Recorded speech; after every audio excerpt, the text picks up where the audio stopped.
Presidente, oggi assemblea dei soci, che anno è stato per Latteria Soligo? Di solito gli anni non sono facili perché veniamo dal 2022-23 di cui per questioni di energie, per questioni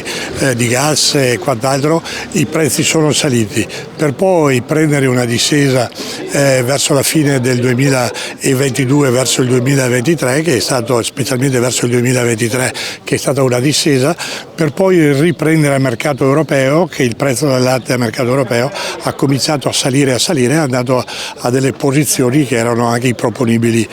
sull'acquisto, e di conseguenza una fatica verso la grande distribuzione di riposizionare i prezzi che nel mercato naturalmente gli allevatori lo vendevano, e naturalmente noi come cooperativa poterlo lavorare e collocarlo nella grande distribuzione e non solo l'Oreca e tutto il giro. Ecco, quest'anno poi il prezzo che si paga del latte in Veneto ha superato quello della Lombardia.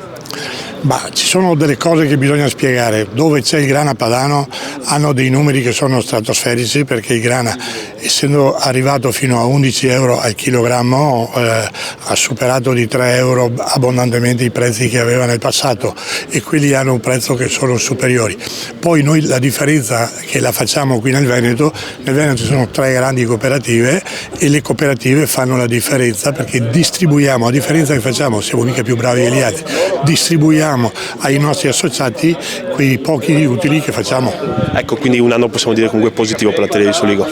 Beh, sicuramente sì, un anno positivo, un anno che è andato bene, il latte che continua a migliorare anche nei suoi aspetti di chimici, tra le cellule somatiche, cariche batterica e le varie qualità, proteine e grassi, e questo ci fa piacere. Io seguo un allevatore più che guarda il benessere degli animali, noi lo seguiamo con le nostre strutture, e questo ci dà delle grandi soddisfazioni, perché anche l'allevatore vede che non si trova solo nella propria azienda, ma si trova accompagnato, cooperativa e allevatore è tutt'uno.